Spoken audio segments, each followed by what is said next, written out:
Hello everyone, good morning সবাইকে। গৌরব রূপা ভ্লগে নতুন একটি ভিডিওর সঙ্গে তোমাদের অনেক স্বাগত, অনেক ভালোবাসা। তোমরা সবাই কেমন আছো? আশা করছি সবাই ভালো আছো, সুস্থ আছো, আর আমরাও ভালো আছি। এখন সকাল 7টা বাজে। আজকের ব্লগটা আমি এখন থেকে শুরু করছি। তোমরা প্লিজ প্লিজ পুরো ভিডিওটা স্কিপ না করে কন্টিনিউ করো। আশা করছি আজকের ভিডিও তোমাদের অনেক ভালো লাগবে। বন্ধুরা, তোমরা হয়তো আমার গলার ভয়েস শুনে অনেকেই বুঝতে পারছো আমার মনটা ভীষণই খারাপ, কারণ আজকে তোমাদের দাদাভাই চলে যাবে। অনেকটা সকাল সকাল ঘুম থেকে উঠেছি, 5টারও আগে উঠেছি। ফার্স্টেই ওর জন্য টিফিন বানিয়েছি, তারপর বাসি কাজকর্ম যেগুলো ছিল চলে কমপ্লিট করে পাখিদেরকে একটু খেতে দিলাম। এরপর নিজেও কিছু খাবো, তার জন্য সকালে সবার জন্য ব্রেকফাস্ট বানাবো।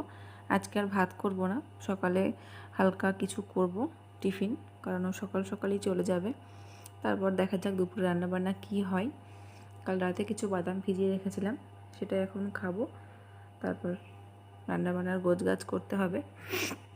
তারপর সকালবেলা ডিম সিদ্ধও করেছিলাম, সবাইকে দিয়েছি, আমিও খেয়েছি। আর এদিকে দেখো, ওর ব্যাগপত্র গোছানো একদম কমপ্লিট, ও বেরিয়েও পড়েছে। এখন ওই 10টা মতো বাজে।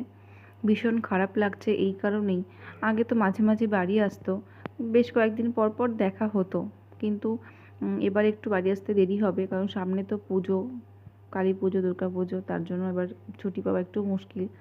বাড়ি আসতে অনেকটাই দেরি হবে, মাসের পর মাস অপেক্ষা করতে হবে। এতটা খারাপ লাগছে তোমাদেরকে কি বলবো বন্ধুরা, আর ওরও ভীষণ খারাপ লাগছে। আর তাছাড়া স্বামী ছাড়া শ্বশুরবাড়িতে থাকা যে কতটা কষ্টকর, সেটা যে থাকে সেই বলতে পারবে। এবার এরকম না যে বাড়ির কেউ আমার দেখভাল করে না, খেয়াল রাখে না, ভালোবাসে না, সেরকম কোনো ব্যাপার না, সবাই ভালোবাসে। কিন্তু তবুও ওর জায়গাটা তো কেউ নিতে পারে না, আমাকে একাই থাকতে হবে। এই জন্য ভীষণ খারাপ লাগছে। আর আমাদের মতো বাড়ির বউদের কী বলো তো, দুর্গা পুজো বলো, কালী পুজো বলো, যখন প্রিয় মানুষটা কাছে থাকে না, তখন কিছুই ভালো লাগে না। যখন সেই মানুষটা বাড়ি আসে, সেই সময়টাই আমাদের কাছে বড় উৎসব বলে মনে হয়।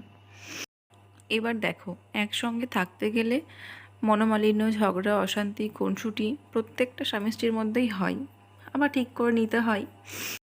আর এমনই একটা ব্যাপার না, ফোনেও ঠিকঠাক শোনা যায় না, ঠিকমতো কথা হয় না। এই জন্য মাঝে মাঝেই শোনা যায় না বলে একে অপরের ওপর রাগ করে বসে থাকি, এরকম একটা ব্যাপার। ভীষণ খারাপ লাগে, জানো তো বন্ধুরা। তোমরা তো দেখতেই পেলে, তোমাদের দাদাভাইকে বাসে তুলে দিয়ে এলাম। এখনও ফ্রেশ হয়নি, এখনও ওই 9টা মতো বাজে। তো চলো ফ্রেশ হবো, ব্রাশ করবো, আরও কাজকর্ম যা আছে সবই তো কমপ্লিট করতে হবে, ঘরে বসে থাকলে তো আর হবে না। তো চলো তোমরা সঙ্গে থাকো, তোমাদের সঙ্গে এবার পরে কথা হবে। সকালবেলায় রুটি আর আলু ভাজা করেছিলাম, ওর জন্য টিফিন দিয়েছি, ও খেয়ে গেছে। আর সেই সঙ্গে আমরাও খেয়েছি। এখন দুপুরে রান্নাবান্না হবে। বাবা নিয়ে এসছে ঢালা মাছ, আর নিয়ে এসছে চিংড়ি মাছ।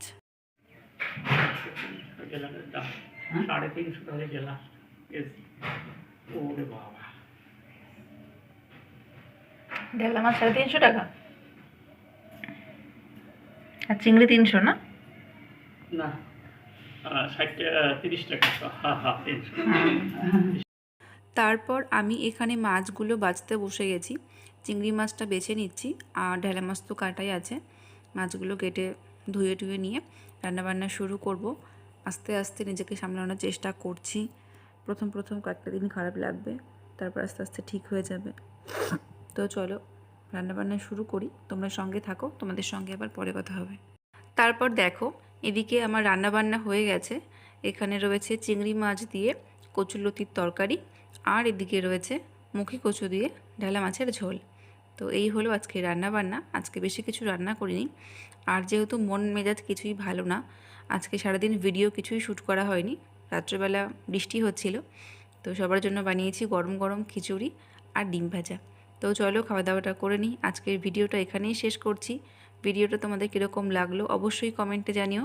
যদি ভালো লাগে থাকে প্লিজ আমার চ্যানেলটি সাবস্ক্রাইব করে দিও এবং পাশে থাকা বেল আইকনটি প্রেস করে দিও। তো চলো তোমাদের সঙ্গে দেখা হবে নতুন কোনো ভিডিও নিয়ে।